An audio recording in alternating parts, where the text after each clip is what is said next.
Hello and welcome to the People Who Read People podcast. I'm Zachary Elwood. This is a podcast about better understanding other people and better understanding ourselves. You can learn more about it and sign up for a premium subscription at behavior-podcast.com. On this episode, I talked to Martina Dove, who's the author of a book titled The Psychology of Fraud, Persuasion, and Scam Techniques. I talked to her about various scams that are common today, including several that I've seen firsthand and been curious about. For example, we talk about email phishing scams where the scammers send you fake invoices or other things to get your attention and try to get you to give them information or click dangerous links. We talk about fake apartment rental scams, which I saw were common in New York City and other places.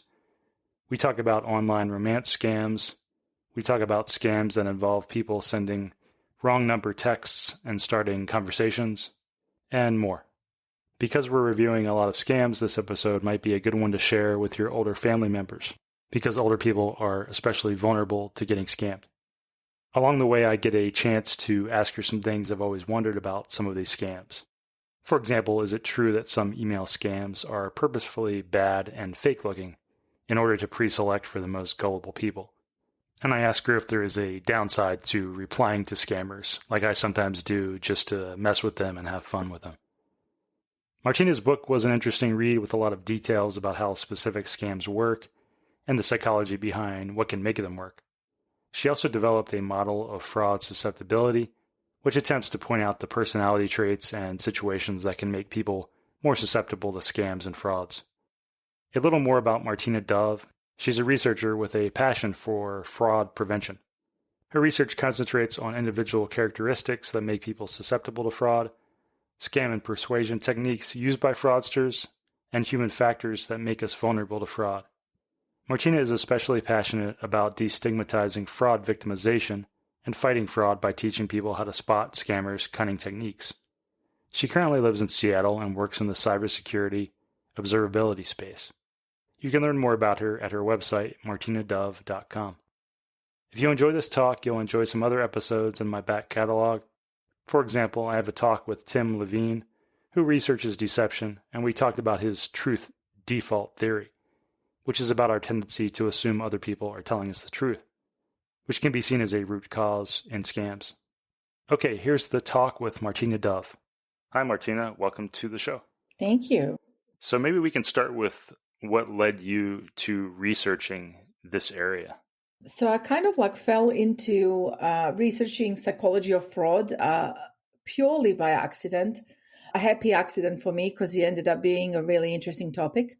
I did research around the Barnum effect for my master's.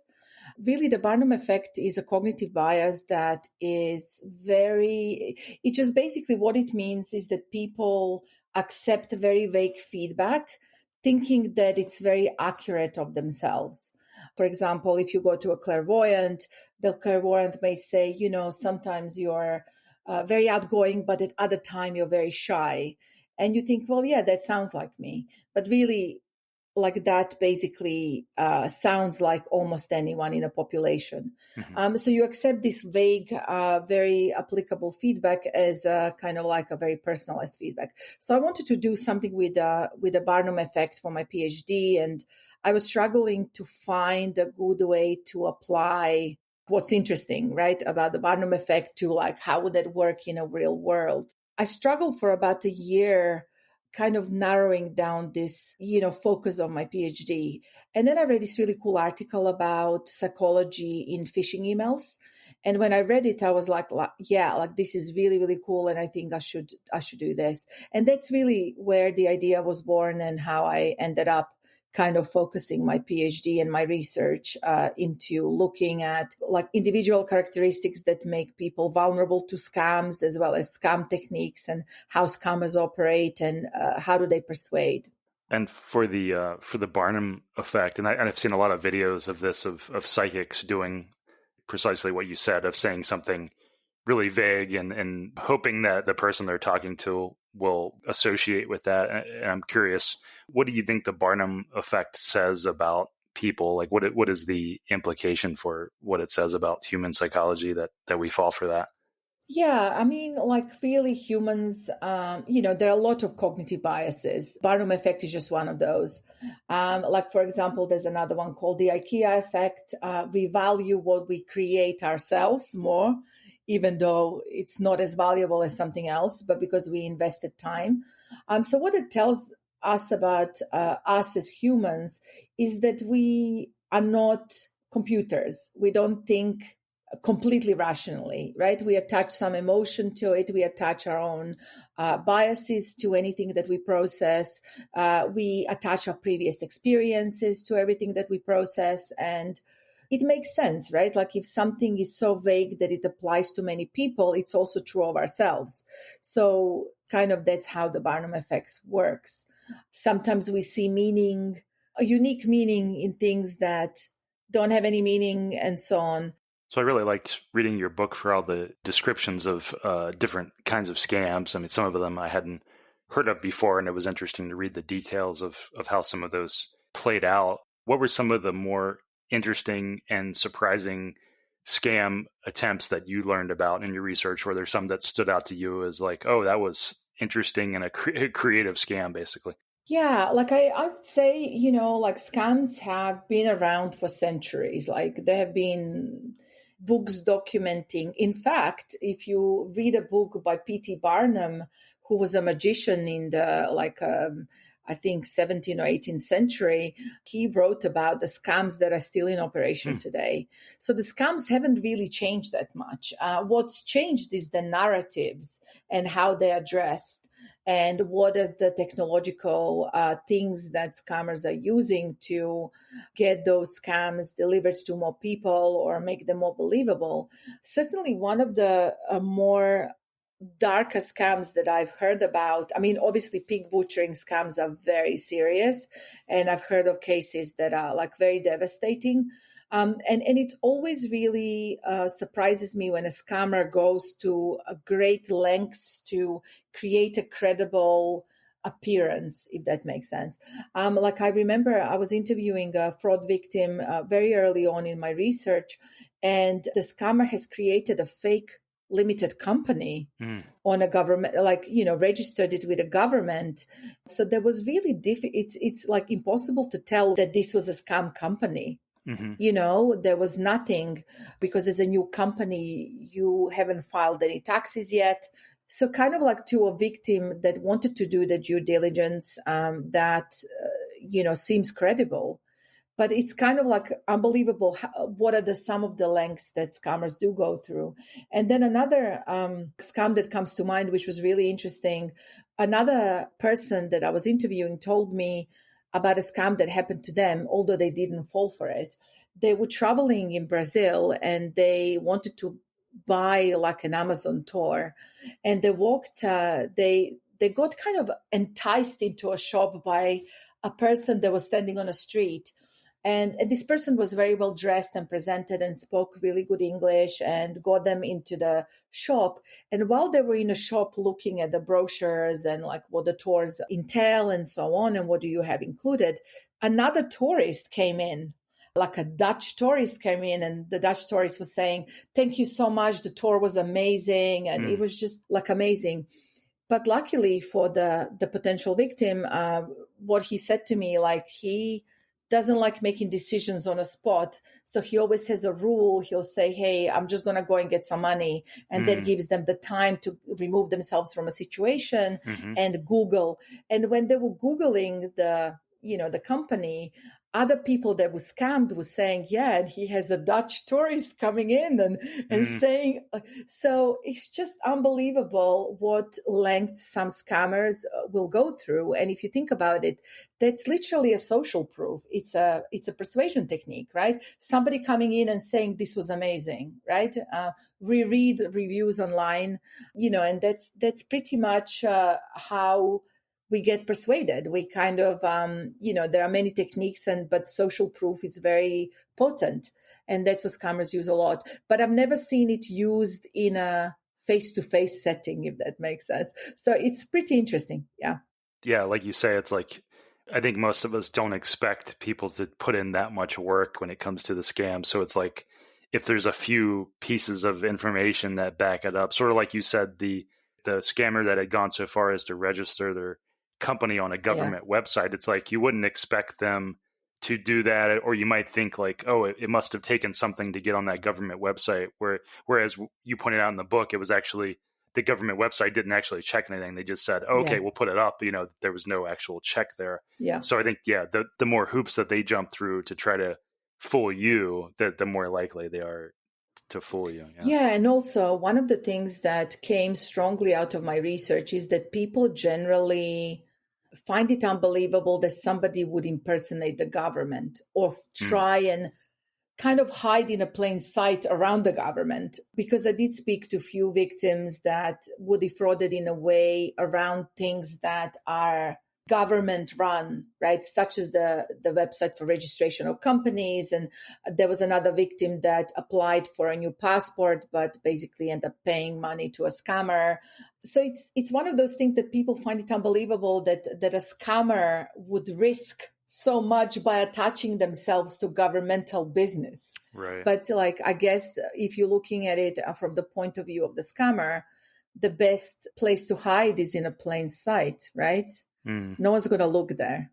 With regards to the Brazil scam you mentioned, and the guy who said it was his normal strategy to say he was going to go get money and then just leave. I think that's actually a pretty good strategy because it takes the pressure off, and it actually you sometimes hear about those kind of scams getting violent. Where they're just they might just rob you or something. So that kind of is a good strategy in the sense that they'll let you go and you just don't have to come back. So I kind of like that one. Yeah. And I just want to say something about that strategy. That strategy is really smart because most of the victims, when they do go through victimization, like fraud victimization, they'll obviously be really scarred and upset and angry, and they'll try to put things in place to not get scammed again.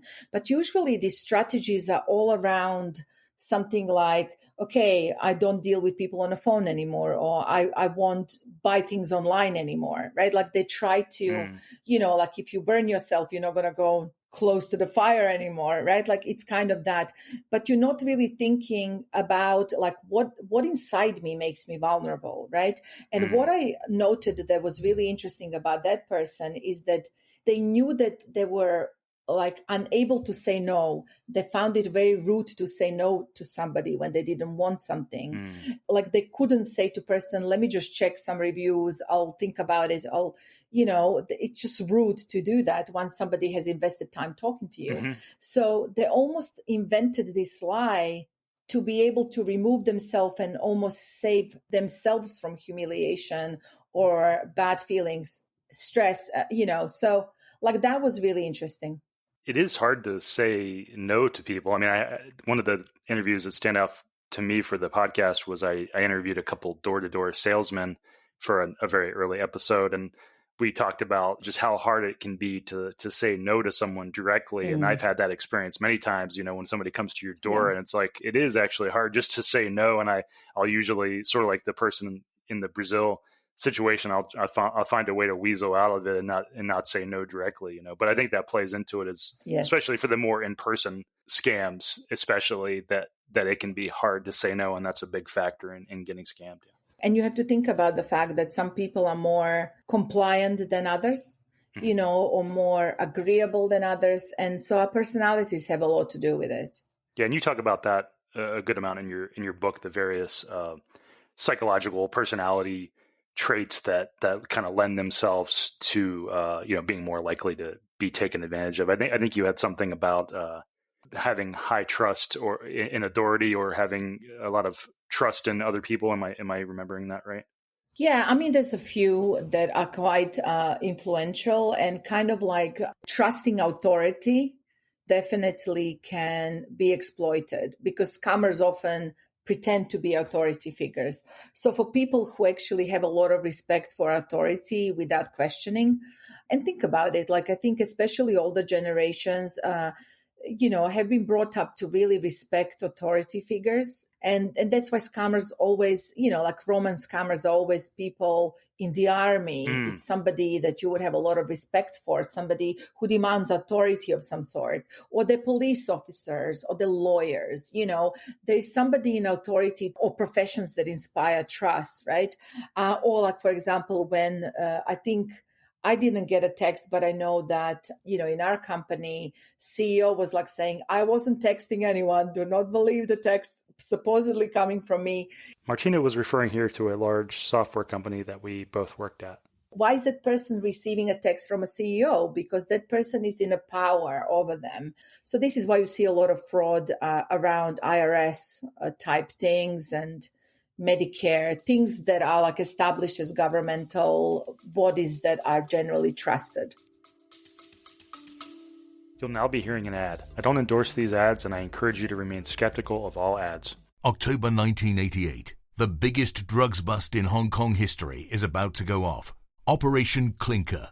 Bill Renwick was undercover with the team of 4 who heroically overcame the drug syndicate on a small boat somewhere on the edge of the South China Sea. Think of the French Connection meets Popeye with a sprinkling of Keystone Cops, and you have all the ingredients for his fabulous story. Listen now on the Batting the Breeze podcast at battingthebreeze.com. When it comes to some of the most common and effective scams that are out there today that some people listening might theoretically be affected by and might be lesser known, are there certain ones that stand out for you, top of mind? Yeah, I think the newer ones, the pig butchering scams, I hate the name, but basically pig butchering scams are becoming more and more common, and they have already defrauded a lot of people, and they have a potential to defraud people of quite a large sum of money. They are very insidious, they are very dark, and they combine actually 2 different techniques. They combine both techniques of romance scams and investment scams. And I was lucky enough to be approached by a journalist who was writing for ProPublica, really kind of investigating these scams and how, really there's an organized scam ring behind that. So some people are even scammed thinking that they're going to get legitimate jobs, but they get jobs having to scam other people. So one of the, thing that journalist asked me to do is to read few conversations between victims and a scammer and tell him what are the things at play. And what I've noticed as well, and some are better than others, some of these scammers are more skilled than others. Mm-hmm. But what I've noticed a lot is this adaptability, right? They'll start a conversation with the victim and then adapt to whatever the victim wants, right? If the victim is more receptive of financial deals and having a friend or confidant to discuss financial investments, then they'll go down that route. If they're more into, I want a romantic connection, then they'll play upon that and still squeeze in the investments, but from the kind of more love angle. So they're very, it's an organized flexible crime. Yeah, it's very, I would say a lot of the times you pass to different people as you go through the stages of that. It's definitely, I've seen that is becoming, those scams are very, very prevalent right now and very successful. And they do typically defraud people of very large sums of money. If you didn't know this term, pig butchering is a term used to describe long cons that involve taking a large sum of money over time, instead of hit and run type scams. You're trying to milk the victim for a large amount, and this can involve various aspects like romance scams, financial investment scams, or other things.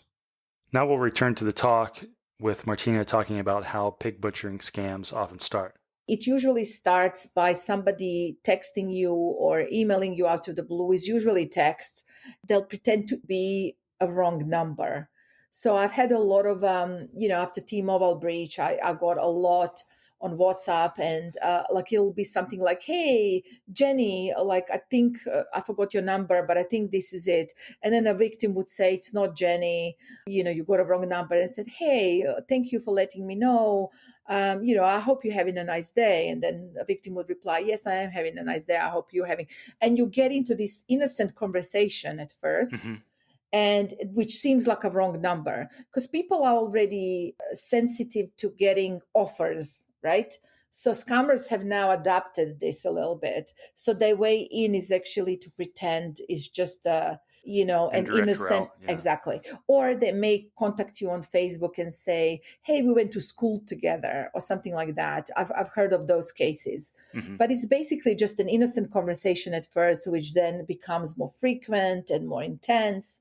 And it's usually specific, and it does have some sort of romantic component, or at least some kind of a sexual desire component. I've not seen, let's say, same-sex conversation. So there's always some kind of love interest, or at least one-sided love interest, or to kind of get the victim interested, and it starts from there. And then little by little the scammer will introduce investments, not in the terms of you should be investing, but kind of like, "Oh, I'm a trader, I've just made a huge deal." It'll start like that, and then a few days later they'll say, "I made another huge deal. It's so easy with like trading Bitcoin," or like, and kind of like the conversation really, the victim will be blindsided really.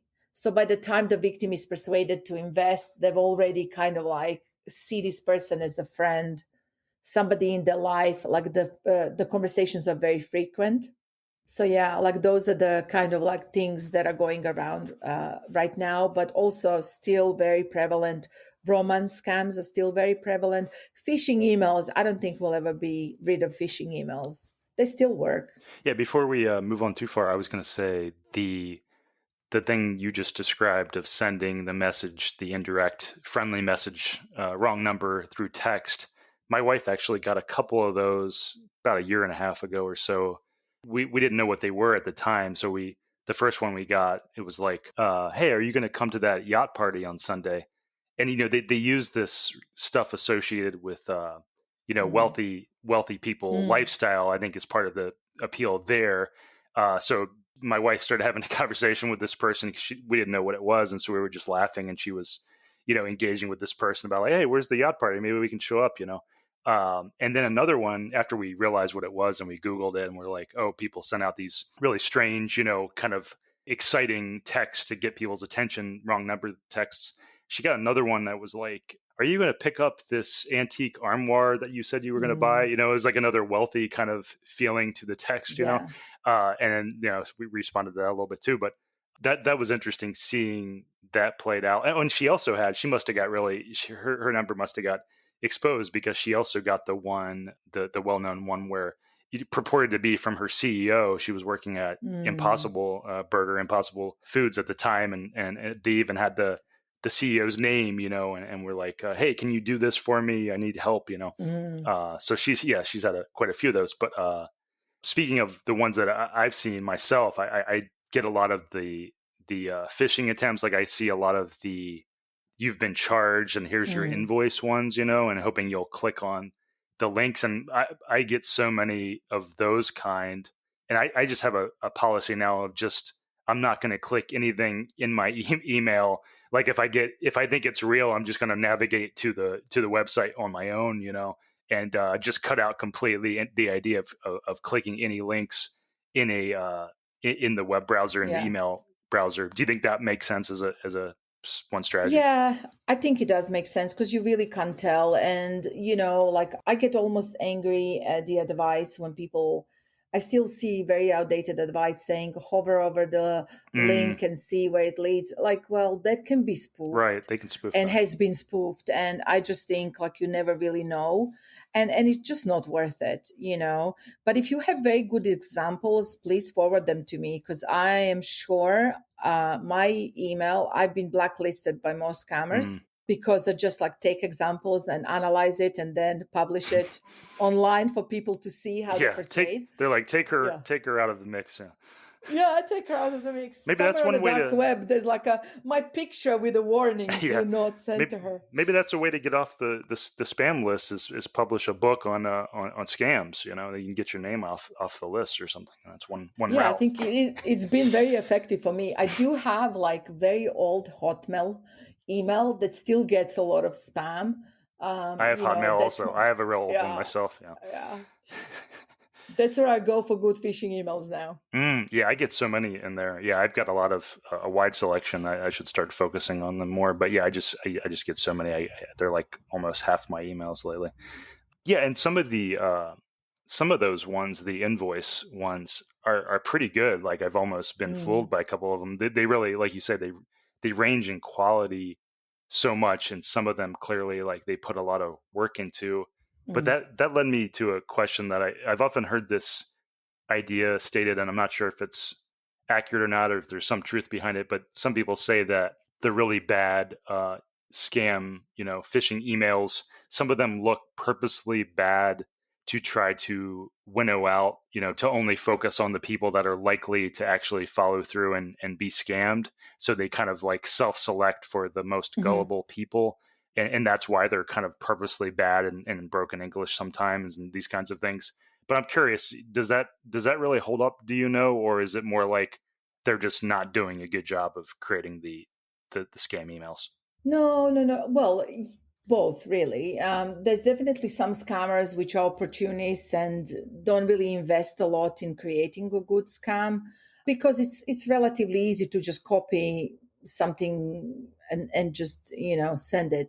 But there's definitely truth to what you've said, and there's been some Microsoft research, I think, kind of like looking into why do some of the emails still like say they from like Nigeria, right? We know about like these emails from Nigerian prince, and some of these stories are ludicrous now, right? Like I think there was one like where there was like Nigerian astronaut like collecting money to come back home from space. He was lost in space and he needed money to get back. Wow. And there's a reason for that. Like if you think about, for example, many victims are victimized more than one time. Like when you send something so obvious and so ridiculous, you identifying who's vulnerable. And people can be vulnerable for many reasons. There can be people with learning disabilities. There can be people like elderly, people who, let's say, have early onset on dementia or Alzheimer's or something like that, where the family hasn't noticed yet and they're too ashamed to tell their family. They may notice, but they also, at the back of their mind, they still see themselves as a capable adult that can make decisions. So you have these emails that are trying to catch the most vulnerable people. And some people are just impulsive. Some people are just motivated by more risk taking, like they have a high threshold for risk taking. So they just think, well, why not kind of pay this fee? Maybe I really did win a lottery, So typically when these scams are sent, they're sent to identify people that can be victimized over and over, and then really the real money is not in that victim replying and being scammed. The money is in selling the details to other scammers. Interesting. So like that's basically why these scams are sent.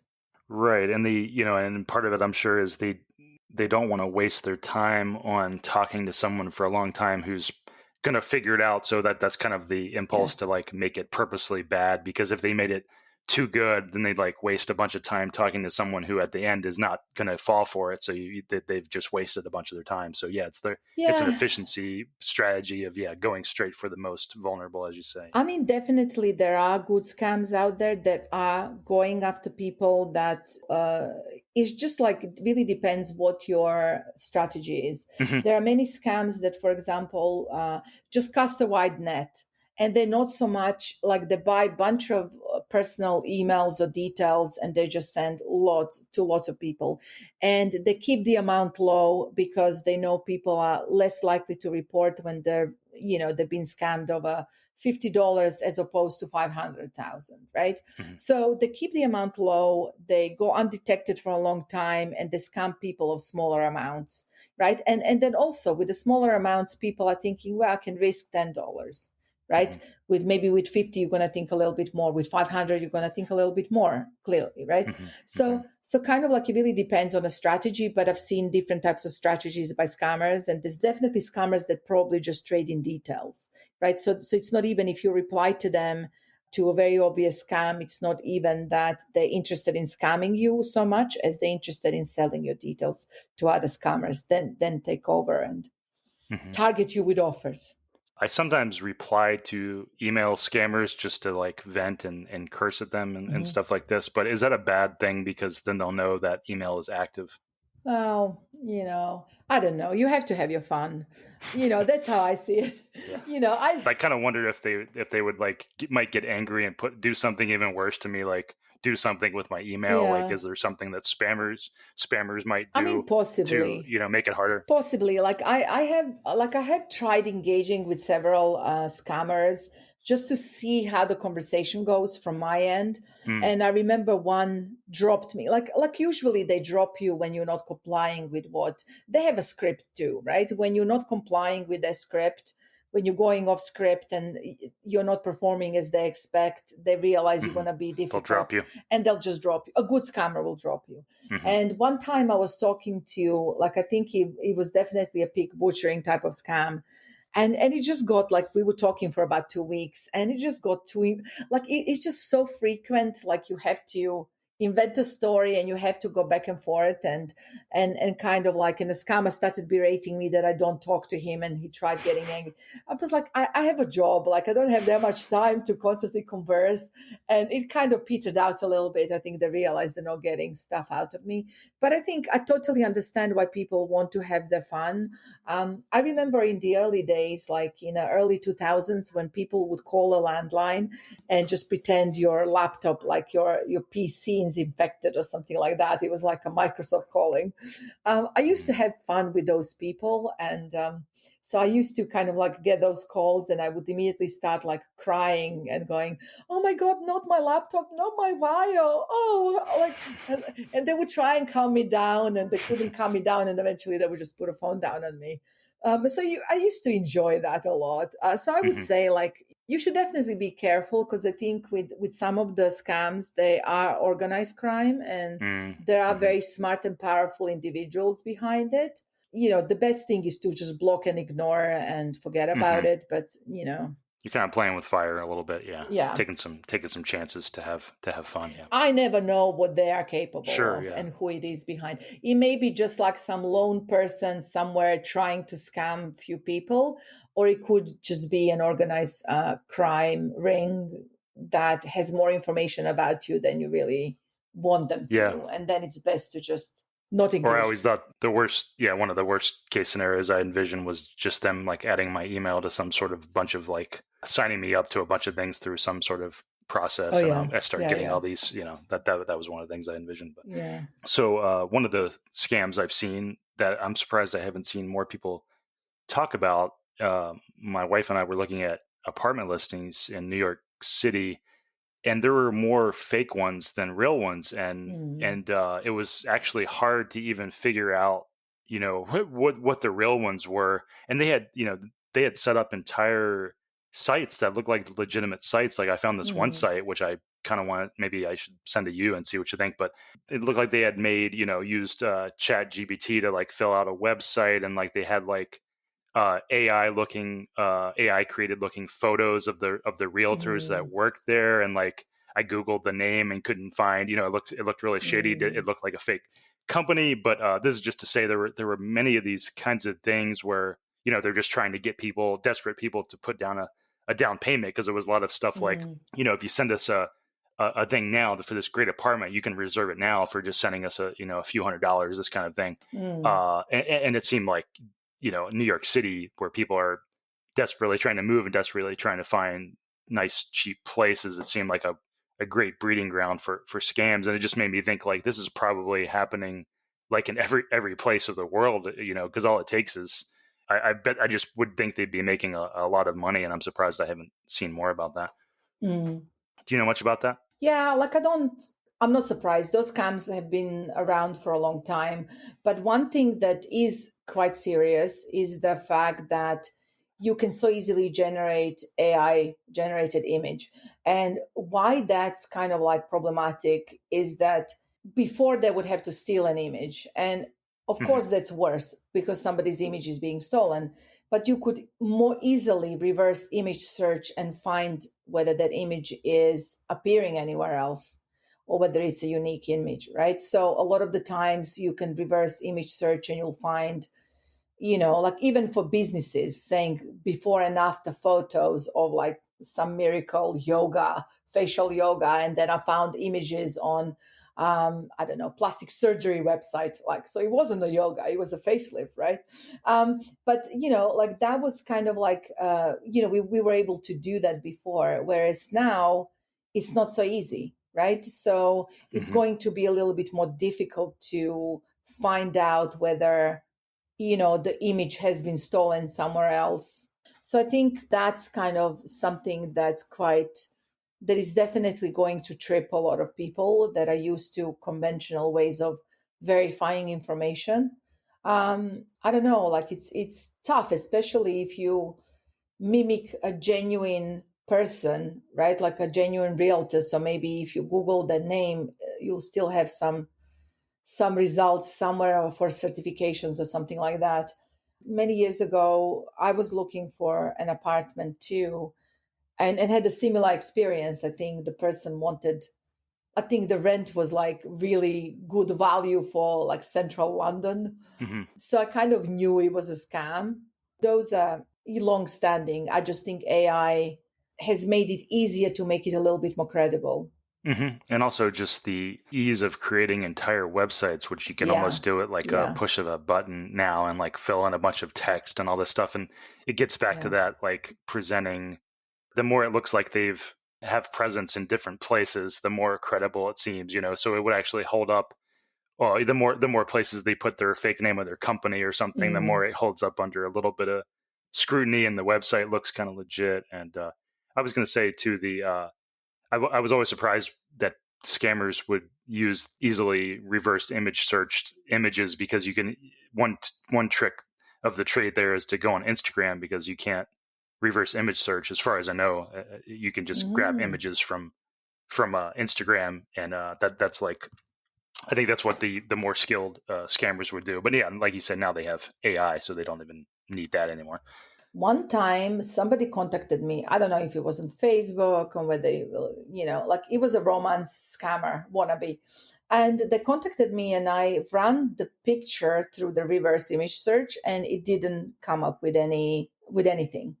But then I started like really kind of out of curiosity and boredom, I started searching, like, look at the similar images, right? And as I was flicking through, I found I found the person.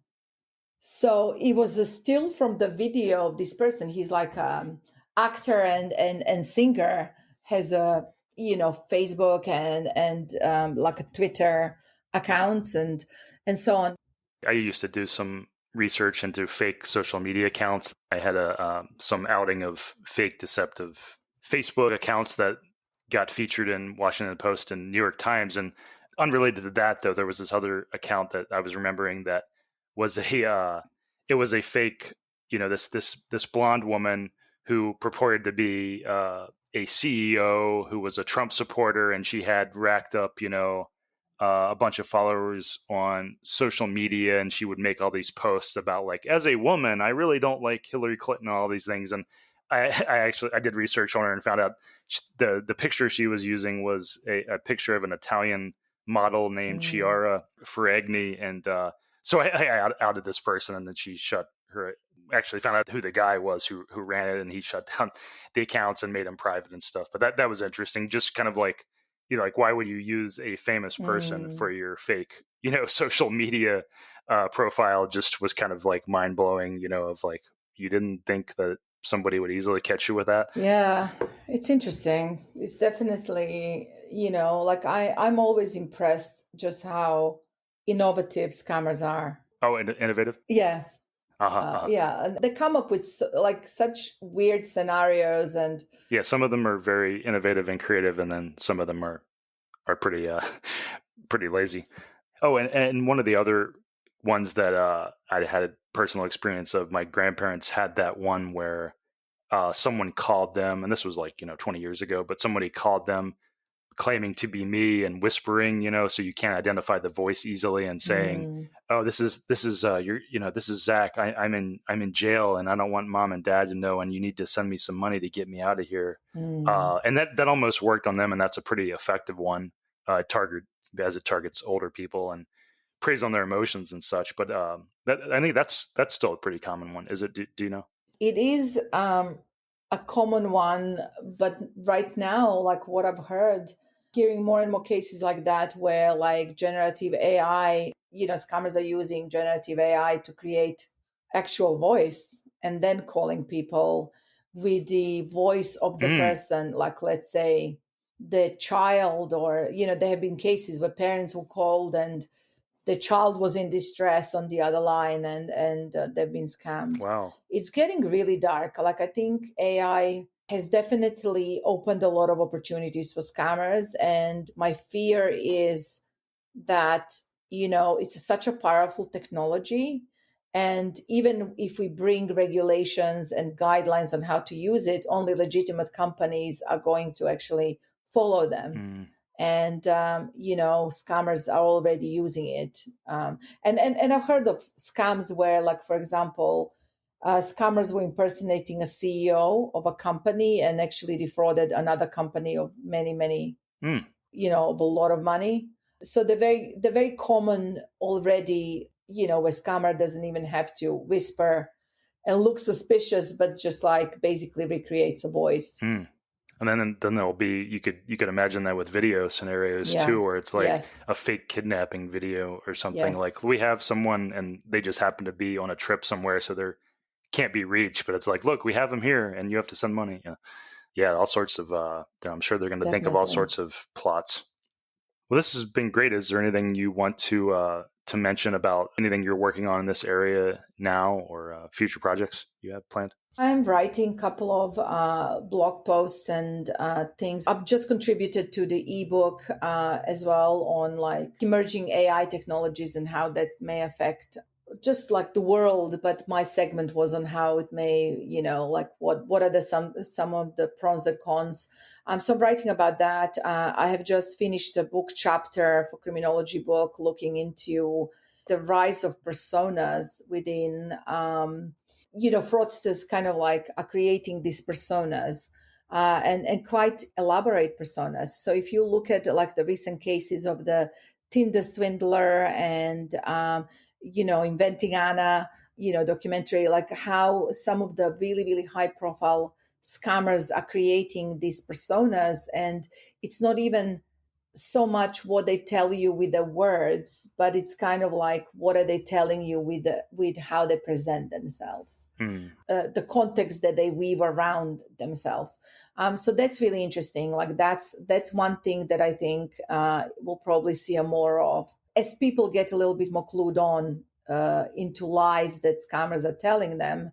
There's going to be a lot more lying without saying anything, just kind of presenting yourself, what you were saying, right? Like when your wife got a text about a yacht, right? Like that immediately tells you something about that person without them actually spelling it out, right? Right, more indirect, so your defenses are down. Yeah.